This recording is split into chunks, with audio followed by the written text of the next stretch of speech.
바퀴를 보면 굴리고 싶어진다. 태양이 있을 때 건초를 만들라는 말을 뜻대로 지키지는 못했지만 지금까지 살아오는 동안 나름대로 열심히 일했다. 비록 세상을 놀라게 하는 책을 쓰지는 못했지만 몇 권의 책과 적지 않은 잡문들을 자화상을 그리듯이 써왔다. 남들에게는 그것들이 초라하고 보잘것없는 인쇄물이지만 나에게는 부끄러움과 긍지의 덩어리였다.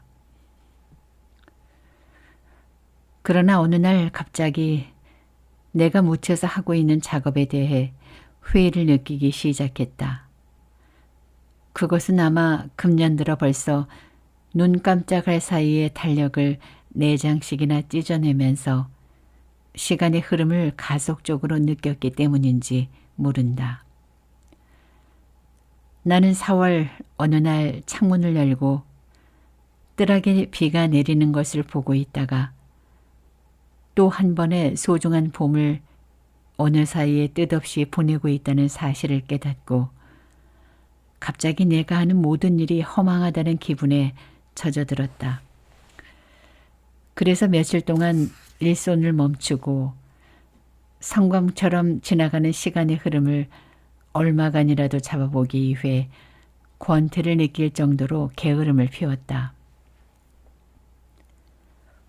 그러다가 갑자기 잃어버린 시간에 대한 향수 때문에 대문을 열고 나와 인사동 거리를 찾았다. 시간의 잔해들이 널려있는 고미술점에 세워놓은 옛 우마차 바퀴 한 쌍이 나의 시야에 들어왔다. 나는 이상하게도 이 바퀴에 남다른 매력을 느끼고 초라한 주머니를 털어 그것은 물론 대나무 물레 한 점까지 사가지고 집으로 돌아왔다. 우마차 바퀴는 나의 시선이 창문을 통해 항상 머무는 뜰하게 울타리 앞에 세워두고 옛 아낙네들이 호롱불 앞에서 흰 목화실을 자아내던 물레는 거실 한쪽 모퉁이에 놓아두었다. 그리고 빈 시간이 찾아오면 하루에도 몇 번씩이나 그것들을 바라본다. 내가 지나간 시대에 살던 사람들이 사용했을 때 묻은 이들 바퀴에 대해 부드러운 애정마저 느끼는 것은 그것들에 얽혀있는 잃어버린 내 유년 시절에 대한 향수 때문인지도 모른다. 어린 시절 십리길을 걸어서 초등학교를 다녔던 나는 하굣길에 우마차를 만나면 그 마음씨 좋은 마차 주인의 허락을 받고서 뒷자리에 걸터 앉아 짧은 다리를 그네처럼 흔들면서 우리 마을의 동구까지 오곤 했었다. 또 건초를 잔뜩 실은 우마차를 만나면 앞에서 소를 몰고 가는 주인 몰래 짙은 풀냄새를 맡으며 반드시 누워 구름 흘러가는 하늘을 바라보며 집 앞까지 실려올 때도 있었다. 노랗게 퇴색하고 때 묻은 몰래는 돌아가신 할머니께서 눈이 내리는 겨울밤 몰래틀에서 하얀 목화실을 자아내다가 말없이 광으로 내려가서 지풀 속에 감춰두었던 빨갛게 익은 차가운 홍시를 나에게 가져다 주시던 모습을 생각나게 한다. 그러나 내가 이들 바퀴를 바라보기 좋아하는 것은 시인 황동규가 노래했듯이 아직도 바퀴를 보면 굴리고 싶어지기 때문인지도 모른다. 사실 지금 나는 자동차 바퀴도 제대로 굴리지 못하는 사람이지만 어린 시절에는 여름이면 태양빛이 찬란히 쏟아지는 하얀 길 위로 굴렁쇠를 즐겨 굴렸고 겨울이면 얼어붙은 강가에서 낫으로 깎은 팽이를 열심히 쳤다. 나는 나무로 깎아 만든 팽이 얼굴에 크레용으로 서툴게 채색을 했지만 그것을 빠른 속도로 돌리면 팽이 얼굴에 묻은 원색들은 보이지 않고 흰색에 가까운 아름다운 조화의 색조를 보였다. 나는 그것이 좋아서 팽이를 팽이채로 쉴 새 없이 때렸다. 굴렁쇠를 굴릴 때도 마찬가지였다. 그것이 쇠막대기에 의해 아름답게 굴러갈 때는 흥미로움은 물론 야릇한 전율과도 같은 쾌감마저 느꼈다. 어느 순간 갑자기 내가 하던 일, 아니 내가 가던 길 위에서 말 못할 만큼 밀려오는 상실감과 허무 속에서 오는 회의로 말미암아 걸음을 멈추고 있으면서도 밖을 보면 남다른 매력을 느끼는 것은 왜일까? 아마도 그것은 아직까지 나의 피 속에 유년 시절 그때처럼 바퀴를 보면 굴리고 싶은 욕망이 간직되어 있기 때문일 게다. 창을 통해 내다보이는 담벽에 기대어 놓은 수레바퀴가 석양빛의 그림자를 들이오는 것을 볼 때 나는 그것의 축을 중심으로 뻗은 바퀴살 하나하나가 지나온 삶의 수많은 고백길을 나타내는 것으로 느껴진다. 정말이지 이 순간 그리스 신화에 나오는 비극적인 주인공처럼 나 자신이 그 바퀴살에 운명적으로 묶여 있는 듯한 느낌을 가진다. 그런데 삶이란 이름의 수레바퀴를 힘겹게 한 바퀴 거의 다 굴려온 내가 뼈저리게 느끼는 허무감 속에서 또다시 그것을 굴리고 싶은 욕망을 느끼는 것은 무엇 때문일까? 이렇게 나이를 먹었지만 아직까지 아픔과 괴로움 속에서 느끼는 기쁨이 권태로운 늪 속에서 느끼는 안락보다 나의 마음을 더욱 평화롭게 해주기 때문일까? 바퀴가 굴러가기 위해서 만들어졌듯이 인간 역시 고역스럽지만 움직임 속에서 그에게 주어진 시간을 쉴 새 없이 불태우도록 만들어졌나 보다. 신의 선물처럼 우리들에게 주어진 인생을 한참 동안 살아가다 보면 그것을 송두리째 잃어버리거나 혹은 도난당한 듯한 기분을 느낄 때가 많다.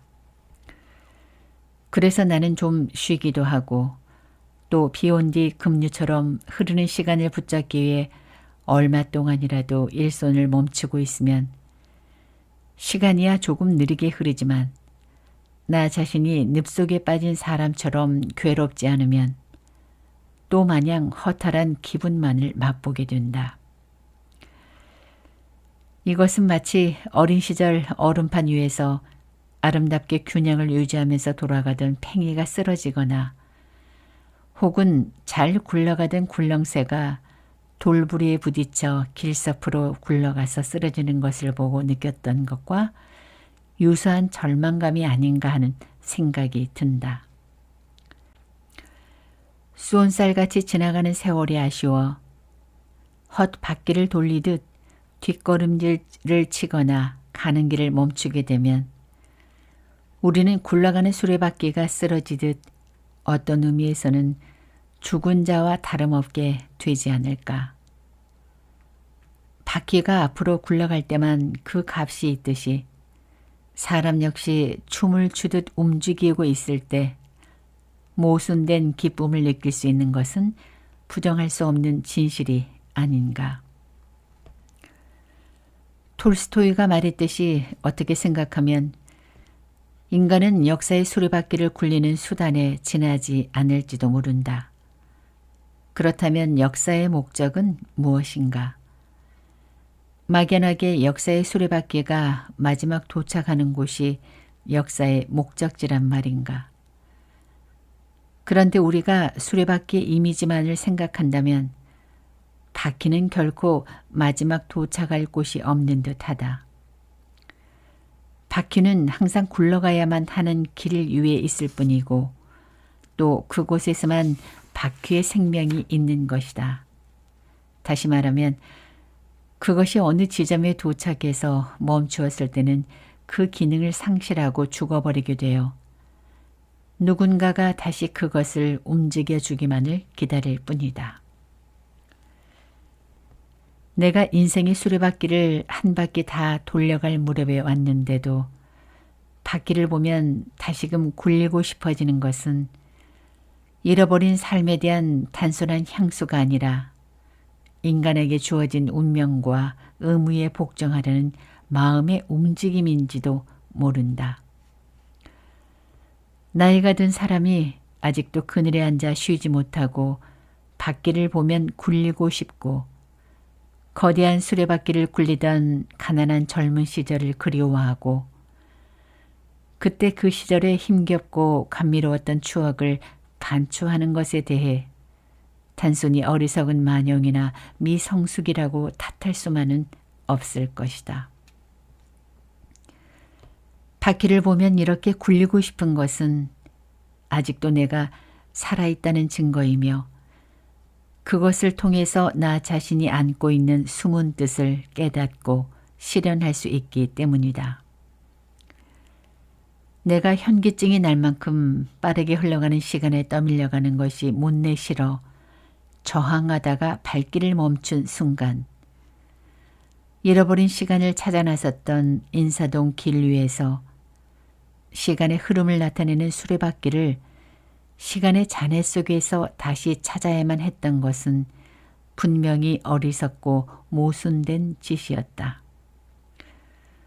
그러나 그것은 보이지 않는 신의 명령에 복종하는 운명적인 나의 마음의 울림에서 오는 결과인지도 모른다.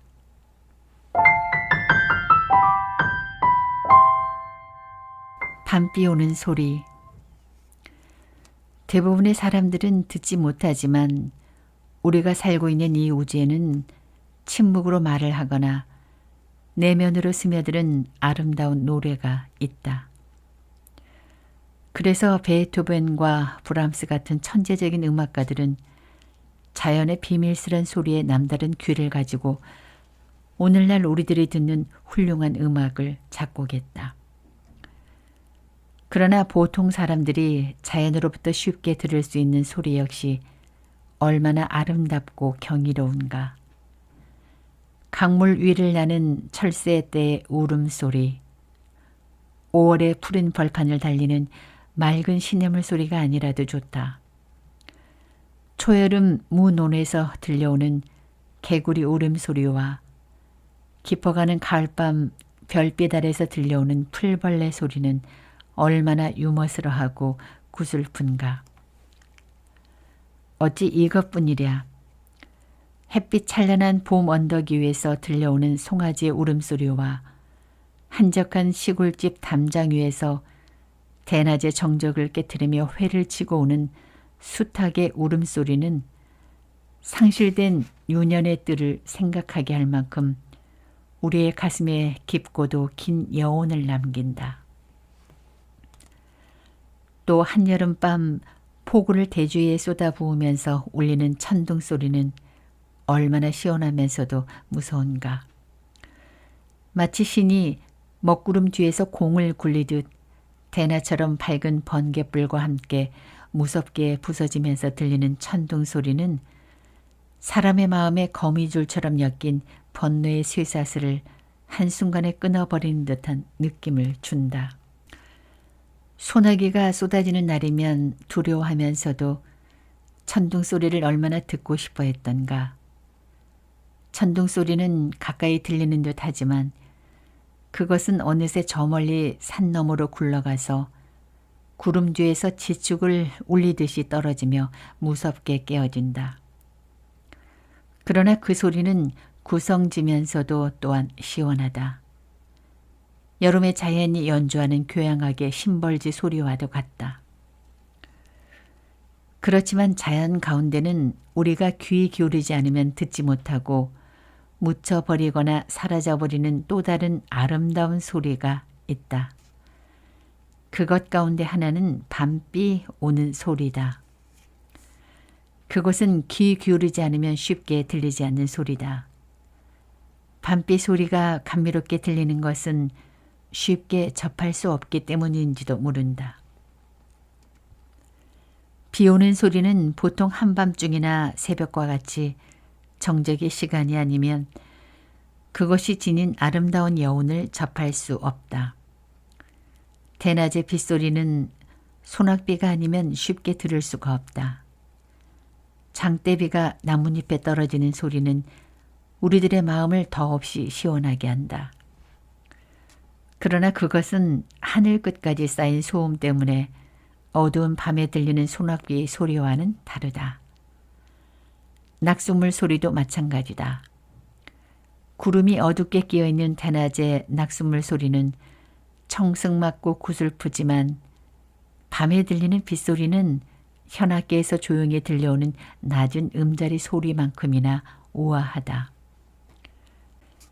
봄밤에 흐르는 빗소리를 들어보라. 그것은 이 세상에서 들을 수 있는 그 어느 소리보다 깊고 부드럽다. 가는 빗소리는 가는 대로, 굵은 빗소리는 굵은 대로 각각 독특한 아름다운 소리를 지니고 있다. 그래서 나는 봄밤에 비가 내리면 잠이 들었다가도 깨어 창밖에서 빗물 흐르는 소리에 귀 기울이기를 좋아한다. 모든 것이 잠든 고요한 밤에 혼자 깨어 문 밖에서 들리는 듯한 빗소리를 들으면 문득 기차를 타고 멀리 떠나와서 어느 종착역에 도착한 듯한 느낌을 갖게 된다. 갑자기 지붕 위와 뜰하게 쏟아지는 빗소리는 사원의 종탑에서 쏟아지는 은빛 종소리만큼이나 순수해서 두려움과 경이감마저 느끼게 된다. 그래서 나는 밤비 오는 소리를 들을 때면 그것과 함께 먼 과거로 거슬러 올라가서 내가 본의 아니게 지은 잘못을 생각하고 그것에 대해 반성하는 마음을 갖는다. 그러나 밤에 쏟아지는 소낙비 소리는 오랫동안 들을 수 없다. 소낙비란 잠깐 동안 무섭게 내리고 마는 것이기 때문이기도 하지만 후회와 반성의 시름에서 오는 자신에 대한 두려움 속에서 곧 잠이 들고 말기 때문이다. 한밤중이나 새벽녘에 잠을 깨우면서 시원하게 쏟아져 내리는 소낙비 소리도 좋지만 어둠을 타고 천천히 내리는 빗소리 또한 이해 못지않게 아름다운 음악이다. 조용히 흐르는 밤비 소리는 밤중에 문득 잠에서 깨어난 사람만이 들을 수 있다. 그것은 잠을 깨워놓고는 사라졌다가 우리가 조용히 귀에 기울이면 다시 돌아오는 듯이 들린다. 마음이 어지러운 사람에게는 그 아름다운 선율이 들리지 않지만 밤에 잠을 자다가 눈을 뜨고 자신의 과거를 돌아보고 반성하거나 후회하는 사람에게는 조용히 흐르는 미사곡처럼 들린다. 어떻게 들으면 그것은 비둘기 깃털만큼이나 부드럽고 산 그림자를 지우며 어디론가 날아가는 학의 날개짓만큼이나 긴 여운을 지니고 있어서 대낮에 상처 입은 마음을 위로하고 달래준다. 이렇게 밤늦게 듣는 빗소리는 그 어떤 소리보다 짙은 향수를 느끼게 한다.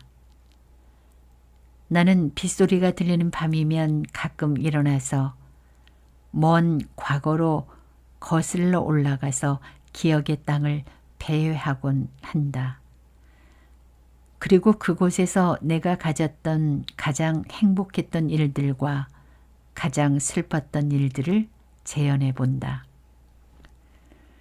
향수를 실어다 주는 밤비 오는 소리는 누가 들어도 비가 임에는 틀림없다. 그러나 그것은 결코 감상의 물결로 흐르지 않고 조곡처럼 절제된 음악 속에 우리의 마음을 씻게 하고 마르셀 프루스트가 말한 최초의 행복을 영원히 재현시키려는 욕망을 일으킨다. 그래서 나는 밤비 내리는 소리를 들으면 직물적으로 슬픔을 느끼지만 슬픔이라는 그 순수한 마음을 통해서 잃어버렸던 최초의 행복을 다시 찾는다. 이때 내가 순간적으로 가졌던 밝고 투명한 마음 속에서 발견한 순수한 행복이 시인들이 말하는 유토피아가 아닐까. 그러나 밤빛 소리를 듣기란 그렇게 쉽지 않다. 1년을 두고 말해도 밤에 비가 오는 소리를 듣는 경우는 몇 번 되지 않는다. 구름이 산마루에 내려오는 장마 때도 한밤중이나 새벽녘에 잠에서 깨어나지 못하면 밤빛 소리를 듣지 못한다. 영겹으로 흐르는 시간이지만 최초의 원시적인 행복을 생각하게 하고 또 그것을 마음속에서나마 꾸밈없이 재현시켜 볼 수 있게 한 순간이 우리들의 삶 가운데서 몇 번이나 될까. 나는 비가 내리면 빗물 소리에 귀 기울이고 싶어서 잠을 이루지 못할 때가 많다. 그러나 잠이 들지 않는 상태에서 듣는 빗소리와 잠에서 문득 깨어나서 듣는 빗소리가 다르다는 것을 안다. 잠결에 듣는 빗소리가 다른 어느 소리보다도 아름답게 들리는 것은 잠이 마음에 묻은 헛된 욕망과 시름을 씻어주기 때문인지도 모른다.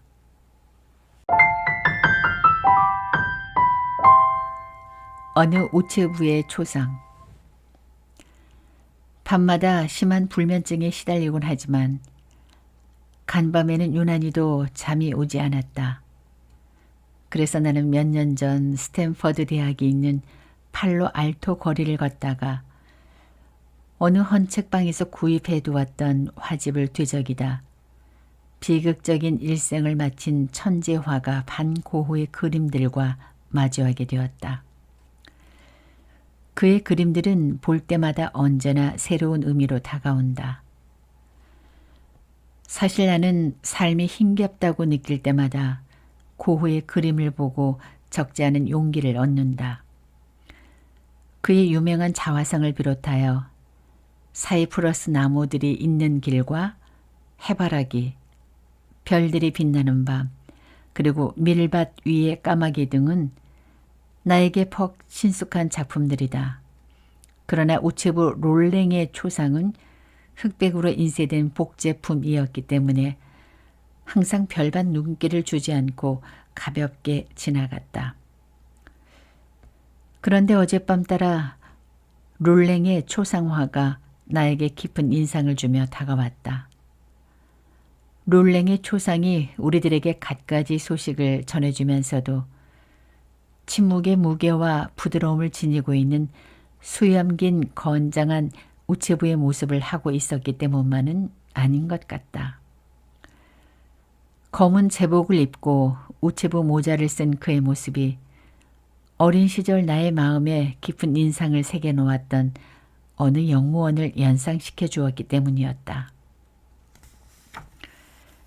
나는 중학교 시절부터 객지 생활을 했기 때문에 기차와 기찻길 그리고 역사 풍경을 접하는 시간이 많았다. 당시 나는 토요일 오후만 되면 연년생인 누이 동생과 더불어 시골집으로 가기 위해 석양을 등지고 D역으로 나가곤 했다. 밀고 밀리면서 차표를 사서 간신히 기차에 올랐고 Y역에 내릴 때면 무서운 밤길 심리를 걸어가야만 하는 두려움도 잊은 채 그렇게 마음이 부풀고 흐뭇할 수가 없었다. 기차가 기적을 울리며 떠날 때는 산과 들판이 움직여서 신기하기도 했고 곧 어머니와 아버지가 계신 곳에 도달할 것이라는 기대감 속에서 잔잔한 흥분마저 느꼈다.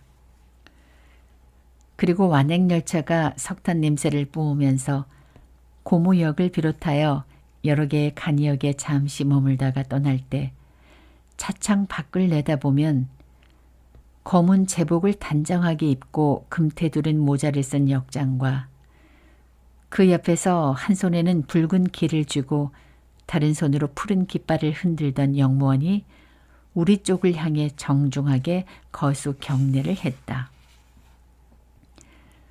그때 나는 너무 어렸기 때문에 그들이 왜 기차를 향해 정중하게 거수 경례를 하는지 몰랐다. 그러나 세월이 조금 지난 후 매달 100여리 길을 기차를 타고 오르내면서 왜 그들이 기차를 향해 경례를 하는지 조금씩 깨닫게 되었다. 내가 고등학생이 되었을 때 그들이 역을 지나는 기차에 경례하는 것은 차표를 사서 기차를 타고 가는 여객들에 대한 친절의 표시라고 여겼다. 그러나 어른이 되어 오랜만에 기차를 타고 고향을 찾았을 때 그들이 경례하는 대상은 기차를 타고 가는 사람이 아니라 무거운 짐과 많은 사람을 태우고 먼 길을 가야만 하는 기차라고 생각하게 되었다. 사실 기차는 무언가 절규하는 소리와도 같은 기적을 울리면서 그 먼 길을 달려왔고 또 얼마나 먼 길을 달려가야 했던가. 비록 지금은 감정이 무뎌져 그럴 수가 없지만 어릴 때는 기차만 보면 그렇게 반갑고 기쁠 수가 없었고 기차가 지나가 버리면 그렇게 깊은 슬픔에 잠길 수가 없었다. 이러한 마음은 초등학교 시절 학교 갔다가 돌아오는 길에 철길을 지날 때면 걸음을 멈추고 기차 바퀴가 굴러오는 소리를 듣기 위해 찬 레일 위에 뺨을 대고 귀를 기울였던 마음과 다를 바가 없는 듯하다. 기차에 대해 느꼈던 이러한 생각은 가난했던 어린 시절 기차 타기가 어려웠기 때문이었을지도 모른다. 시골집은 기차역에서 10여 리나 떨어져 있는 산골이었다.